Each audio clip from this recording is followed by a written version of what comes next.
माननीय आरोग्य बांधकाम सभापती दत्ताआबा चव्हाण यांच्या नेतृत्वाखाली अर्धवट राहिलेल्या निराशिवतक्रार रस्त्याबाबत रास्ता रोको आंदोलन। मराठी रोखोक न्यूजने या निराशिवतक्रार रोडबाबत सर्वात प्रथम आवाज उठवण्यास सुरुवात केली। बऱ्याच बातम्याही केल्या। 90% कामही झाले, परंतु 10% काम अर्धवट राहिले व यासाठी संबंधितांना जाग यावी व राहिलेल्या अर्धवट रस्त्याच्या कामाबाबत प्रशासनाने लवकर अंमलबजावणी करावी। यासाठी आज दिनांक 25 ऑगस्ट 2025 रोजी सकाळी 10 वाजता राजमाता अहिल्यादेवी होळकर चौकात रास्ता रोको आंदोलन सुरू झाले। अनेक मान्यवरांनी आपली मनोगते व्यक्त केली व प्रशासनाच्या कार्याचा निषेध केला। बातमीसाठी श्री सुभाष चेधे, मुख्य संपादक शौकत शेख। नागरिकांनी जे काय सहकार्य करायचे ते केलं, परंतु तो निधी सिमेंटच्या रोडमुळे किंवा मागणी करताना आपण त्याचं जे एस्टिमेट आहे तर त्या एस्टिमेटमध्ये मला वाटतं त्यावेळेस जे काय प्रतिनिधी असतील त्यांनी ते एस्टिमेट करून नाही नीट घेतलं असं माझं मला वाटतं। कारण त्यावेळेसच 60 का 65 लाख रुपये पडले होते। जर त्यावेळेसच लोकप्रतिनिधींनी चांगल्या प्रकारे रोडचं एस्टिमेट केलं असतं तर मला वाटतं की हा रोड व्हायचा राहिला नसता। परंतु त्या ठिकाणी लोकप्रतिनिधींची इच्छा महत्त्वाकांक्षा मला त्यावेळेस प्रबळ वाटली नाही, असं माझा आरोप नाही, पण एक माझं म्हणणं आहे।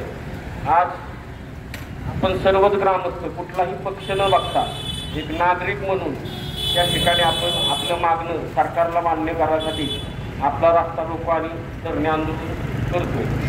तर मी या निमित्ताने एवढं सांगेन की आपले आत्ताचे लोकप्रतिनिधी आदरणीय मेजबापू शिवतारे यांच्या पशी देखील आम्ही या गोष्टीसाठी पाठपुरावा केलेला आहे। त्याचबरोबर आपल्या पुणे जिल्ह्याचे पालकमंत्री आदरणीय अजितदादा पवार साहेब असतील, उपमुख्यमंत्री आहेत आणि पालकमंत्री देखील आहेत आणि अर्थमंत्री देखील आहेत, यांच्याकडे देखील आदरणीय बापूंच्या माध्यमातून आपण त्या ठिकाणी पाठपुरावा केला।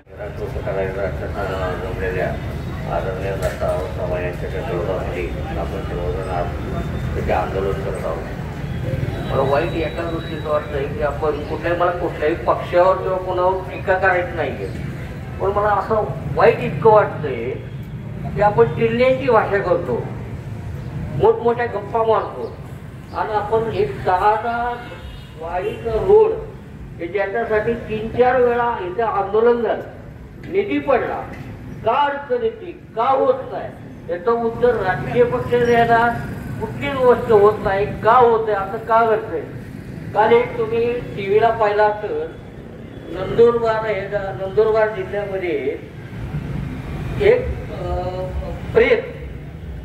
प्रेत बोरीला म्हणजे नदीला पूर होता आणि त्या पुराला नदीला बांधून प्रेत नेण्याची अवस्था आली।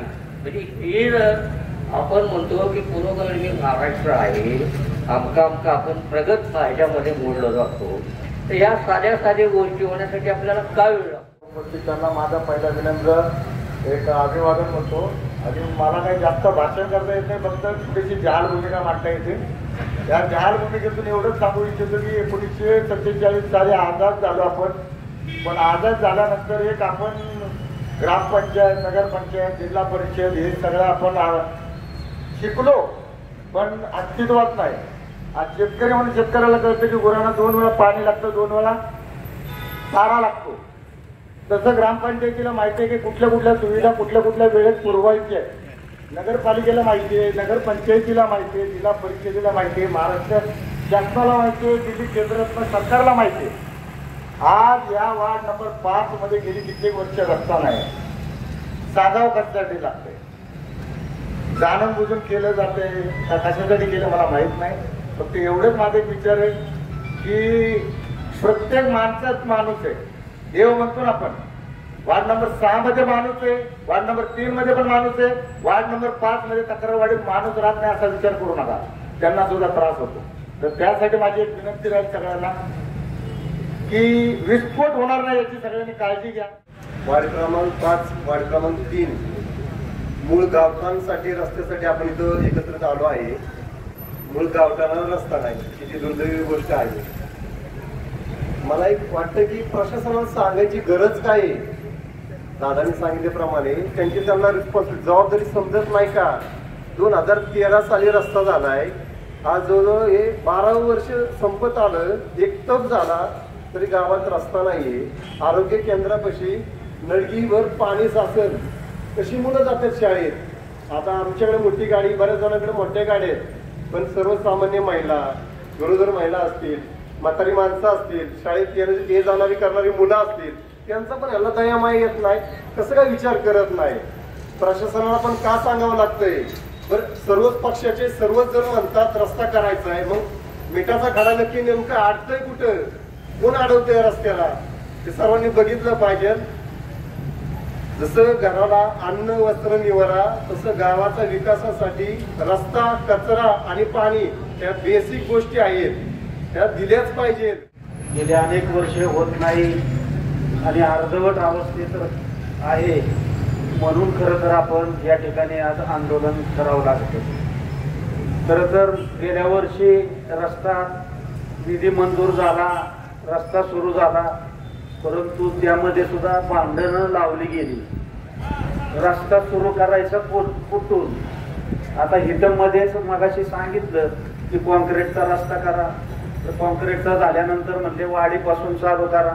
खरं तर रस्ता कुठूनही करताना सुरुवातीपासून सलग केला पाहिजे. आणि हे करत असताना मधल्या काळामध्ये ग्रामपंचायतीमध्ये आम्ही सुद्धा म्हटलं की बाबा वार्ड नंबर 3 मध्ये काय 10.5 लाख रुपये आहेत आणि वाडीत काय 20 लाख रुपये, की सगळे रस्त्यासाठी पूर्ण टाका. मग कशात घोडं पेट खातं हे काय आम्हाला बी समजलं नाही. मागच्या महिन्यामध्ये परत या रस्त्याचं काम चालू करायसाठी कॉन्ट्रॅक्टर आपल्या प्राथमिक आरोग्य केंद्रापाशी आला आणि मला आणि वार्ड नंबर 3चा सदस्य आप्पा चव्हाणला फोन केला की आपल्या प्राथमिक आरोग्य केंद्रापासून ते कॉर्नर पर्यंत म्हणजे मध्येच रस्ता करायचा, तेवढा 10 लाखाचा. तरी म्हणलं नक्की चाललंय काय, तुम्हाला करायचं आहे तर हे कॉन्ट्रॅक्टचा झाला ह्याच्यापासून तरी करा, नाहीतर जे डांबरी तिथं संपलंय त्याच्यापासून तरी करा. म्हणजे काही पेटवायचं काम चाललंय का असंच दिसत होतं. त्यांना म्हणलं 3 टेंडर होऊ द्या आणि एक साथ सगळा रस्ता चालू करा. त्याच्यावर परत कशात थांबलं, मुद्दाम जाणीवपूर्वक वाडीकडे जाणाऱ्या रस्त्याचं काम हे अपूर्ण ठेवलं जातंय. कारण आज आपण बघतोय रस्ता हा किरकोळ विषय. आज जर ग्रामपंचायत म्हटलं तर आरोग्य असेल, रस्ता असेल, शिक्षण असेल, प्राधान्याने ही कामं केली पाहिजे. आज प्राथमिक आरोग्य केंद्र आपल्या या शिवतक्रार रोडला आहे. महात्मा गांधी शाळेची हजारो मुलं त्या ठिकाणी जातात. त्याचबरोबर प्राथमिक शाळेची त्या ठिकाणी 500-600 मुले.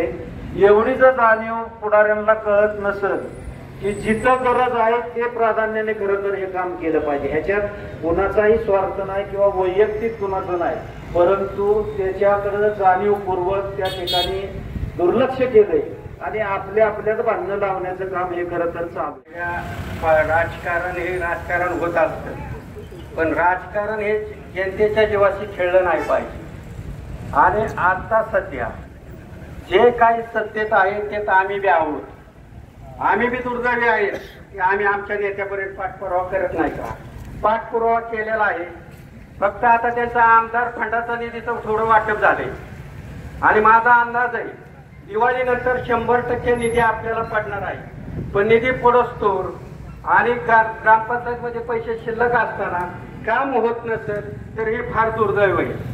आपण एक मोठीने आपल्या विकासासाठी झटलं पाहिजे आणि ज्या ज्या पद्धतीने जे पक्षाचे कार्यकर्त्यांनी प्रत्येक नेत्याला आपण घाम फोडला पाहिजे, तरच ही कामं होतील. नुसतंच आपण एकमेकाच्या वगळ उठून किंवा कारण गाऊन काम होणार नाही. आपण सगळे सत्तेत आहोत, सत्तेच्या बाहेर आपला कोणीही नाही. सत्तेत असताना तुम्हाला एवढं करायची गरज का पडते, म्हणजे याचा अर्थ आपण वरपर्यंत काम करायला कमी पडतोय. कमी पडायचं कारणच नाही ना. आपण एक जीवाने त्यांच्यासाठी काम करतो तर त्यांनी बी आपल्यासाठी एक जीवाने आपलं ऐकलं. रोडच्या आंदोलनासंदर्भात जमलेले सर्वच नेरेकर असतील, शिवतक्रार वाडीकर असतील, हे आंदोलन उभारत असताना खरं तर संविधान मार्गाने गेले अनेक वर्ष वाडीच्या रस्त्याबाबत संभ्रम निर्माण झालेला होता. थोडं टप्प्याटप्प्यात काम करत असताना वाडीचा रोड होणं गरजेचं आहे, कारण त्या ठिकाणी असणारे आरोग्य केंद्र असेल, शाळा असेल, या सगळ्याच समाजाच्या अडचणीचा विषय राखताना आंदोलनपर्यंत हा विषय पोहोचलाय. आबा आणि उपस्थित असलेल्या सर्वच वाडेकरांना विनंती करतो की हे जे आंदोलन तुम्ही उभारले त्या आंदोलनाला तमाम निरेतील आंबेडकर विचाराच्या चळवळीच्या कार्यकर्त्याच्या वतीने जाहीर पाठिंबा देतो। ज्याच्या वेळेस तुम्हाला हे आंदोलन सक्सेस करण्यासाठी जेवढी मदत लागत असेल तेवढी प्रत्येक आंबेडकर कार्यकर्ता तुमच्या बरोबर असेल, कारण आम्हाला आंदोलन करण्याला अडचणी काय नाही, आम्ही घरी कमी आणि रोडवरती जास्त असतो। तुम्ही जी दिशा ठरवता त्या दिशेला जाहीर पाठिंबा देतो आणि या ठिकाणी रस्ता रोको करण्याचा कारण की आपला वाडीचा जाणारा रस्ता हा खराब झालेला आहे। खरं सांगायचं तर या ग्रामपंचायतीचा दृष्टिकोन आपल्या गावाकडे बघण्याचा वेगळा आहे। मला सांगायचं कारण मी सुद्धा आंदोलन करतो, मोर्चे काढतो, आम्ही आरकाईचा कोणाशेर उपाध्यक्ष म्हणून काम करत असतो। प्रत्येक ज्या ज्या ठिकाणी चळवळीचं काम असतं ते आम्ही चळवळीमध्ये सहभाग घेतो, परंतु बरेच वेळा आपल्या गावावरती अन्याय झालेला आहे, माझ्यावर स्वतः अन्याय झालेला आहे। मी बऱ्याच वेळा सांगितलं, मी मागच्या वेळेस की मी उपोषणाला बसणार आहे, माझं तेवढं काम करा गटाराचं, माझ्या वावरात काय परिस्थिती सगळ्यांना सांगितलंय, परंतु ह्या ग्रामपंचायत दुर्लक्ष आहे, कारण कोणाच तरी पाठीमागे धरून ते थांबत असतात। नीरा शिवतक्रार बंधूंनो, नीरा आणि शिवतक्रार काय वेगळं नाहीये। नीरा शिवतक्रार हे एकच गाव आहे, त्यात वेगळेपणा आपल्याला करायचाच नाही। आई आणि मावशी याप्रमाणे आपण आजपर्यंत वागत आलेलो आहे। यात कोण जर विष पेरत असेल तर ते विष पिरून घेऊ नका, माझं स्पष्टच आहे। कारण राजकीय नेता हा आपल्या हितासाठी, आपली बेरीज वाढवण्यासाठी प्रत्येक ठिकाणी त्याचे राजकीय गणित बदलत असतो। त्यामुळे राजकीय नेत्यावर न विश्वास ठेवता, विरोधक असतील, राजकीय सत्तेतले असतील, तुम्ही तुमच्या हिताला जागा राहायला पाहिजे। आपलं हित कशाचे, मागील काळात सुद्धा इथं आंदोलन झालं होतं, शालेय विद्यार्थी इथून जातात, दवाखान्यात लोक इथून जातात, शेतकरी मंडळी इथून जाते, जाणाऱ्याला प्रत्येकाला या रस्त्याची अडचण आहे। आज आम्ही रस्ता, पाणी, गटर या किती दिवस अडकत बसायचं तरुणांनो, आम्हाला कुठेतरी रोजगार वाढला पाहिजे, आम्हाला कुठेतरी नोकऱ्या मिळाल्या पाहिजेत, ही भावना आज राजकीय नेत्यांच्यात आपल्याला दिसून येत नाहीये। तर ही भावना त्यांच्यात निर्माण केली पाहिजे। रस्त्याचं ज्या ज्या वेळेस आंदोलन असेल त्यावेळेस सामाजिक कार्यकर्ते म्हणून मी नेहमीच आंदोलनात सहभाग घेईल।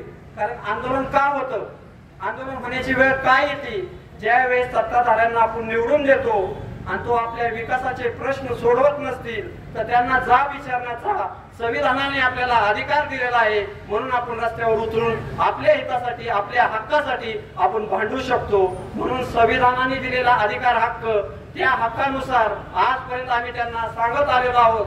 दादासाहेब, गेल्या 7-8 महिन्यापूर्वी सुद्धा तुम्ही त्या आंदोलनात होता, यात मला कुठलाही राजकीय भेद करायचा नाहीये। लोकांचा विकास झाला पाहिजे, लोकांची कामं झाली पाहिजेत, म्हणून आम्ही तुम्हाला निवडून दिलेला आहोत। जर सत्ताधारी काम करत नसतील तर विरोधक म्हणून विरोधकांनी पण आपली भूमिका स्पष्ट केली पाहिजे, ही खरी लोकशाहीची व्याख्या आहे। परंतु आपल्याला सुरुवातीपासून विरोधक हे भक्कम दिसत नाहीयेत।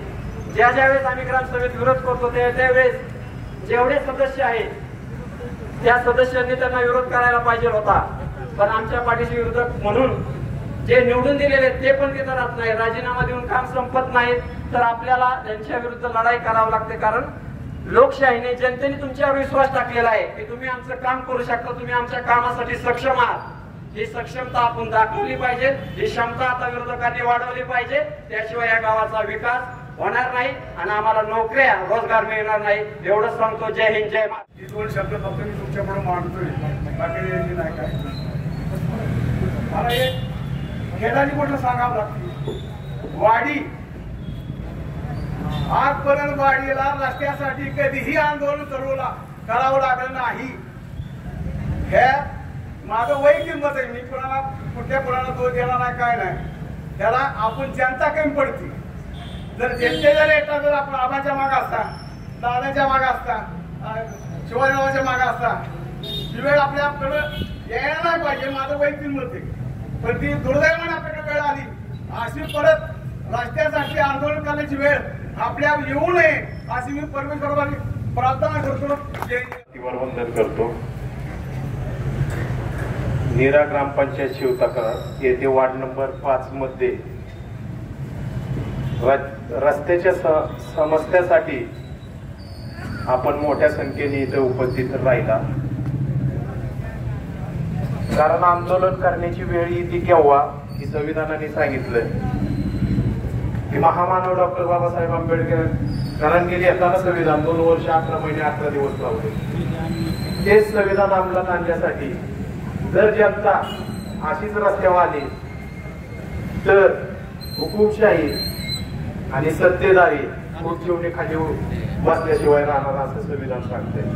मग ही वेळ आज आमची वार्ड नंबर 5 ला शिवतक्रारवाडीचे लोकांचे म्हणणं मांडण्यासाठी आज आम्ही इथं आलो. कारण मला तर एवढं समजतं की 17 बॉडी आहे. 17 बॉडी मधले की सत्तेदार बाबासाहेबांनी टाकण्यात येताना सत्ता एका बाजूला पण विरोधकची सत्तेपेक्षा मोठी ताकद आहे. मग विरोधक म्हणून आज ज्या खुर्चीवर बसल्यात त्यांचं सर्वात मोठं आज काम आहे की तुम्हाला जनतेने निवडून तिथं दिलंय, म्हणजे कोण पण असू द्या. मग जर जनतेने निवडून आलं आणि सत्तेवाली जर विरोधक पार्टीचे ऐकत नसेल तर विरोधक म्हणून त्या खुर्चीवर बसायला तो अधिकार नाही. कारण मताने निवडून दिलेला आहे, कुणाच्या ह्याने तुम्ही बसला नाहीये हे सांगताना मग एक हुकुमशाहीकडं म्हणजे आपला परत भारत स्वतंत्र नव्हता झाला 1949 ला, परत मग भारत स्वतंत्र नाही झाला की परत मग हुकुमशाही होईल. त्याच्यासाठी जी जनता आज रोडवर बसली कारण तेच आवाज आपला आज पुणे जिल्ह्यात सर्वीकडे पोचला पाहिजे ना आंदोलन. कारण ह्याच्या पाठीमागे पण 2 वेळा आंदोलन हितच झालेले आहे. कारण रस्ता होईल, परत एक संजय जगताप आता आमदार होते गेले ते बीजेपीत, आता काय आपल्याला काय माहिती नाही, पण त्यांनी सांगितलेला शब्द दिलेला आबा की रोड होणार होते. मग निवडणूक झाल्यानंतर रोडच विसरलेत असं दिसतंय चिन्ह आम्हाला. की आता आमची परत एकदा विनंती आहे, सर्व पक्षीय संघटना पत्रकार बंधू इथं आलेले आहे की रोड लवकरात लवकर व्हावा. कारण जनतेने तुम्हाला नेंबर ग्रामपंचायत सदस्य आणि बॉडी निवडून दिले लोकांचे विकास करण्यासाठी. जर विकास नसेल होत आणि रोड जर नसेल होत तर माझं मत आहे की त्या खुर्चीवर बसण्याचा तुम्हालाही अधिकार नाहीये. कारण जनतेसाठी तुम्ही आलाय. एवढं बोलून मी माझं आजच्या ग्रामस्थांच्या पद्धतीने वार्ड नंबर 5 चा रस्ता जो रस्ता आहे हा रस्ता अत्यंत खराब झालेला आहे. यात कुठेही दुमत करण्याची गरज नाही. पण या रस्त्यासाठी आमदारांनी आपल्या प्रयत्नातून 60 लाख रुपये टाकले होते. त्या रस्त्याचे इस्टिमेट व्यवस्थित न झाल्यामुळं निधी अपुरा आला. रस्त्याचं काम झालं नाही. रस्त्याचं काम झालं पाहिजे यासाठी आपण सगळ्यांनी प्रयत्न केलं पाहिजे. आणि अक्षरशः कोणी सांगत नाही, वार्ड नंबर 5 वर सध्या अत्यंत अन्याय केला जातोय. आज मला जर बोलायचं म्हणलं बाईच्या मळ्यातला रस्ता अपुरा होत नाही, अपुराच होतोय. तिथं 30 लाख रुपये टाकले. 30 लाख रुपयांची मात्र रस्ता आहे. एखाद्या गरीब महिलेच्या साड्यांना तिकडे द्यायची वारी आली तशी आज आपल्या रस्त्याच्या बाबतीत झाली. पोळेवरला रस्ता गिरणीपासून ह्याच्यापर्यंत जाणारा जोपर्यंत भांडणं मिटत नव्हती तोपर्यंत तुमची भांडणं मिटवा रस्ता करू टाकतो. आज भांडणं मिटली, निधी माघारी गेला. म्हणजे अशी परिस्थिती होती. तर जाणून बुजून असताना आपल्याच वार्डातला कुठलाही सदस्य या ठिकाणी हजर नाही याची एक मला खंत आहे बरं का. हे आपल्याच वार्डाचा रस्त्याचा विषय एवढा गंभीर असताना आपल्याच वार्डाचा एक सुद्धा सदस्य या ठिकाणी हजर राहिलेला नाही.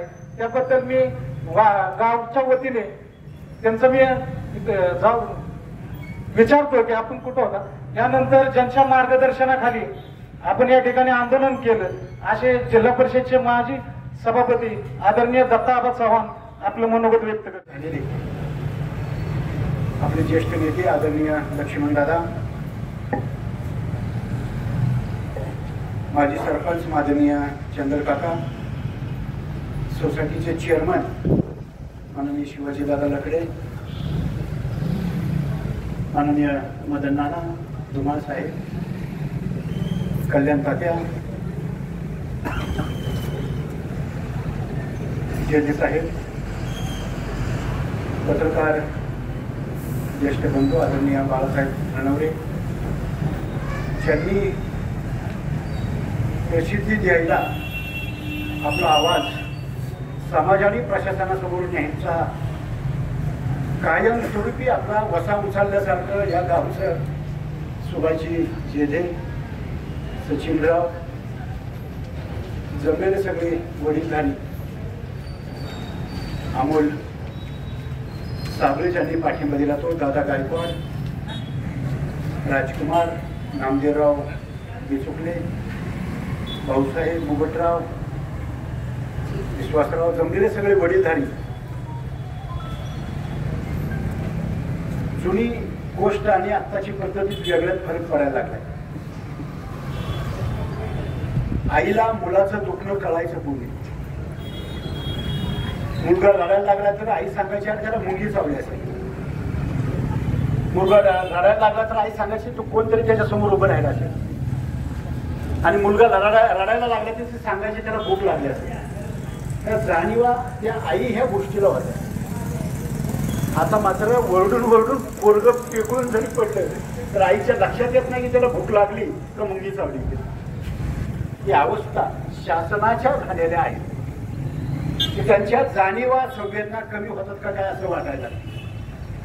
शिवतक्रार हे मूळ गावठाण हे सगळ्याच जातीगोती माणसांशी समाजाशी अशी रक्ताच्या वाहिनीसारखं नाळ जोडले.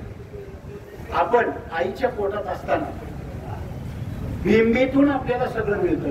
रक्तप्रवाह जो आपला होतो ना, सगळं अन्न हे द्रव्य ते बिंबीतून मिळतात. त्याची आईची नाळ जोडलेली आहे. ती नाळ म्हणजे शिवतक्रार असं मी मानतो. पण शिवतक्रार वेगळं का नेरा वेगळं असं म्हणताच येणार नाही. मावशी नाही, आई नाही, काही नाही, ही एक जीवच आहे सचिन दादा. त्याच्यात कुठलाही मतभेद आणि फरक नाही. मग कालांतरानंतर या माणसांना आमचा रस्ता व्हायला पाहिजे हे वरडावं का लागतं याची जाणीव आपण फक्त सगळ्यांना करावी. प्रशासनाला जाग आणावी यासाठी आपण सगळे इथं बसलेलो आहोत. आपण सगळी सुखाने बसलो नाही. आपण सगळे कुणाला त्रास द्यायचा म्हणून बसलो नाही. कुणाला बोलायलाही बसलो नाही. आपलं दुःख नाही की आम्हाला जायला त्रास होतोय. प्राथमिक आरोग्य केंद्रात एखादी डिलिव्हरीला पाणी गेली बाळकपणाला तर जाता जाताच काय होईल सांगता येणार नाही. शिवतक्रार हे सुद्धा गाव आहे, तिथं सुद्धा माणसं राहतात. ह्या जाणीवा करून देण्यासाठी खरं तर ही माणसात चवतळून उठतात. मुघल धायगुडे कधी बोललेलं तुम्ही पाहिले का? एवढं असं उठाव माणसांच्या नाही तर जेने साहेब कधी बोललेत का?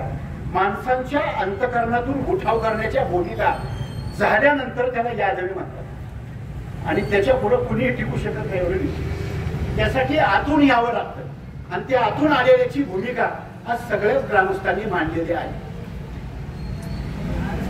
म्हणजे 1100-1200 मतदान शिवतक्रारचं असेल तर 1700, त्याच्या दीडपट दोनपट धरलं तर 2200 ते 2300 लोकसंख्या.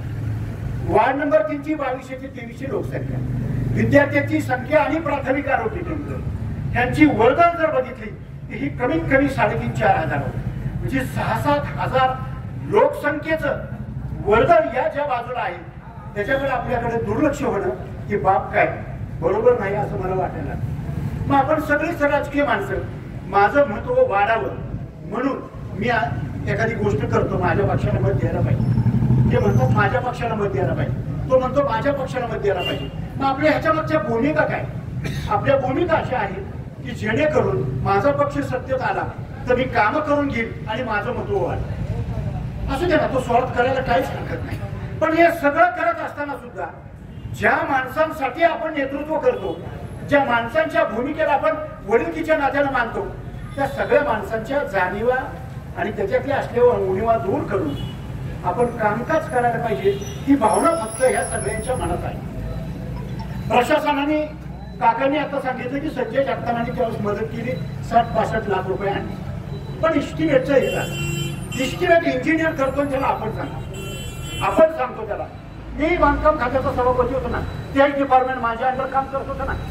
म्हणजे त्याची प्रशासनाची कुणाला माहिती नाही अशातला भाग नाही. त्या इंजिनियरला सांगितलं की इथं खड्डा पडतो ना तर इथं कॉन्क्रीट कर, तिथं खड्डा पडतो ना तिथं 4 पाट्या मुरुम आणि खडी इथे जास्त का, तिथं वाद आहे ना तिथं जरा 2 पायपा सिमेंटच्या टाकून तिथं छोटा पूल करायला पाहिजे. इस्टिमेट करताना ज्या ज्या आपल्या गरजा आहेत त्या सहजपणानं ग्रामस्थांच्याकडनं इंजिनियर घेतो आणि इंजिनियर त्याचा इस्टिमेट बनवत जातो आणि त्याचं इस्टिमेट होत जातो. माझं म्हणणं की आता झाला, कॉन्क्रीट झाला, थोडं डांबरीकरण झालं, हे सगळं झालं, आपल्याला मान्य येते, आपण नाकारू नाही शकत. पण राहिलेल्या रस्त्याचं काय? आता राहिलाय रस्ता, त्याचा आवाज उठवायला पाहिजे यासाठी आपण सगळी बसतो. पक्षाशी जोडलेला असो आपण आपल्यासाठी म्हणून आपण सगळ्यांनी एकत्रित यायचं आणि तो रस्ता होण्याच्या बाबतीत आपण मदत करायची. मी अजितदादांचा पाठपुरावा गेला 4 महिन्यापूर्वी त्यांना पत्र दिलं. मला राजकीय शब्दात ते बोलले, पण त्यांनी सही केली की तू सांगतोय ना, हे बघ तुझं लगेच काम करतो मी जिल्हा नियोजनला पत्र देतो, कलेक्टरशी बोलतो. मी तुमच्या आत्ताचे जे आमदार आहेत विजयराव शिवतारे त्यांना फोनवर न बोललो, ते म्हणले की आबा तुम्ही मला व्हॉट्सअपवर माझं तुमचं पत्र पाठवा, मी ते जिल्हा नियोजनला देतो. मी ते पत्र त्यांनाही दिलं. मी खासदार सुप्रियाताईंना भेटलो, त्यांना पत्र दिलं. त्यांनी पत्र तयार केली सार्वजनिक बांधकाम, जिल्हा परिषद आणि जिल्हा नियोजनला, कलेक्टरांना. ही सगळी पत्र जिथल्या तिथं पोचून त्याचा पाठपुरावा करतोय आपण. आता जे गणपण आहे तो कोणी सांगत होते ना, तर त्याची यादी माझ्याकडे करा. कोणी काय बोलत असेल ना तर सगळ्यात जास्त पाठपुरावा मी केलाय.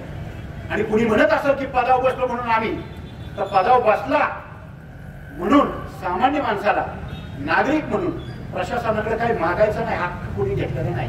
तो दिलेला अमोल आणि दादा संविधानाने दिलेला अधिकार हा आमचा अजून अबाधित आहे. त्यामुळे त्याचा पाठपुरावा करणं आणि करतोय आपण ते. तुम्ही ते सगळ्या यादीत बघितलं तर जिल्हा परिषदच्या सगळ्या यादीत सुप्रियाताईंचं नाव आणि त्याच्यापुढं शिवतक्रारचं नाव, ती यादी काढून आणली. शिवतक्रारचं नाव आणि दत्ता चव्हाणचं त्या पत्रावर नाव आहे. ह्या पत्राचा मी पाठपुरावा करतो. कलेक्टरच्या संदर्भात जे अजितदादांनी पत्रावर शेअर मारला होता त्या पत्राची सुद्धा झेरॉक्स काढून आणलेली आहे. जिल्हा नियोजनचं बजेट 1300 ते 1500 कोटीचं या जिल्ह्यात. महाराष्ट्रात जे मोजक्या जिल्ह्यांना जास्त जिल्हा नियोजनचं बजेट येतं त्यात तुमचा पुणे जिल्हा फार मोठा आहे. जे 1300 ते 1500 कोटीचं बजेट हे फक्त जिल्हा नियोजन पुण्याचं आहे आणि त्याचा सचिव कलेक्टर आहे आणि पालकमंत्री त्याचा अध्यक्ष. दुसरं तुमचा जिल्हा परिषदचं निधी. मी सभापती असताना 25 कोटीचं होतं. राजू वहिनी रेखा वहिनी सभापती झाल्या तेव्हा 300 कोटीचं होतं. आता 325 कोटीचं स्वतःचं जिल्हा परिषदचं बजेट. आणि तुम्ही त्या बजेटमध्ये आपलं काम बसावं म्हणून आपण मांडतोय. जिल्हा नियोजनच्या त्या कमिटीत आपण आपलं काम बसावं म्हणून आपण मांडतोय. आपण कुणाच्याही विरोधात भांडत नाही. आणि त्यासाठी आपला आवाज हा आपला लोकप्रतिनिधी म्हणून जे जे आपले आहेत, मग ते आमदार असतील, खासदार असतील आणि मंत्री असतील, त्या सगळ्यांशी आपण पाठपुरावा केलेला आहे. आता त्यांचा आवाज आणि आपला आवाज त्या जमीन आसमानाचा फरक आहे. पदावरचा आवाज मोठा वाटतो म्हणून त्यांना सांगून तो पाठपुरावा केलेला आहे. मग आत्ताची माणसं सांगत होते की आम्ही जो आवाज उठवतो आहे तो क्रांतीचा आवाज आहे, तो यादेवीचा आवाज आहे आणि समाजाच्या आतड्यातून आलेला आवाज हा आवाज मी म्हणणाऱ्यांची सत्ता उद्ध्वस्त केल्याशिवाय राहणार नाही हे लक्षात धरून चाला. त्याची जाण त्या माणसांनी त्याची खबरदारी घ्यायला पाहिजे.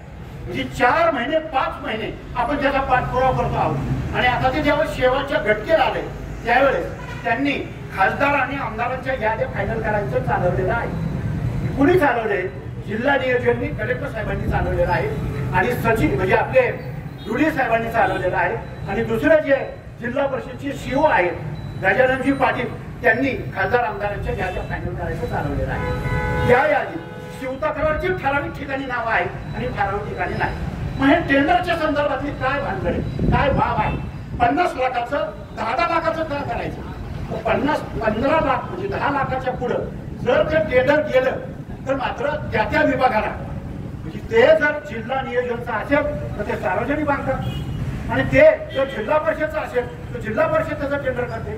त्या सगळ्या गोष्टींचा विचार करता ग्रामपंचायतचा अधिकार 10 लाखापर्यंतच्या निधीचा टेंडर करण्याचा अधिकार ग्रामपंचायतचा आहे. म्हणजे वेगवेगळ्या ग्रामपंचायतची क्षमता वेगळी आहे आणि त्या क्षमतेनुसार त्याला टेंडर करण्याचा अधिकार आहे. आणि यासाठी ते तुकडे 10 लाखाचे केले जातात. शिवतक्रारच्या रस्त्याला आता पैसे पडले पण फायनल झालेलं नाही. हे आता सांगतो, हे यादी आता मी दाखवतो या सगळ्यांना. 10 लाखाचे तिथं पैसे पडलेले आहेत पण त्याच्यात तुकडे झाले. पाटोळ्याच्या घरापासून शाळेपर्यंत, कदमांच्या घरापासून इथपर्यंत, शिवतक्रारचा रस्ता इथपर्यंत असं तुकडे नको आम्हाला. रस्ता जिथून पूर्ण झालाय तिथून ते शेवटच्या टोकापर्यंत. मग कन्याकुमारी ते काश्मीर, कर्नाटक वरनं काश्मीर नाही आणि मध्य प्रदेश वरनं कन्याकुमारी नाही.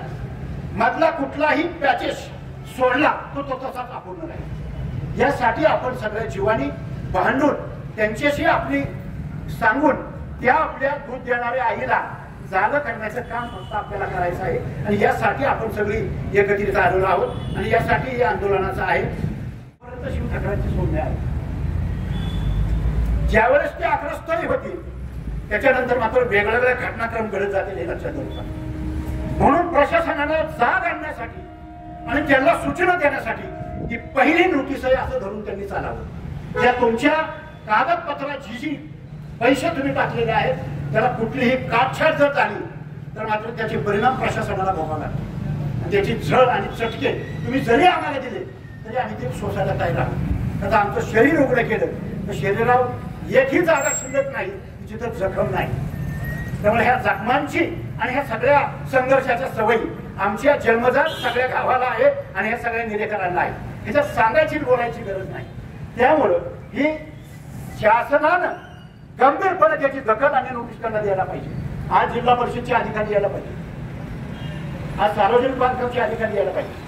पण ज्याला तुम्ही फोन करून सांगता की जाऊ नका एवढं काही महत्वाचं नाही.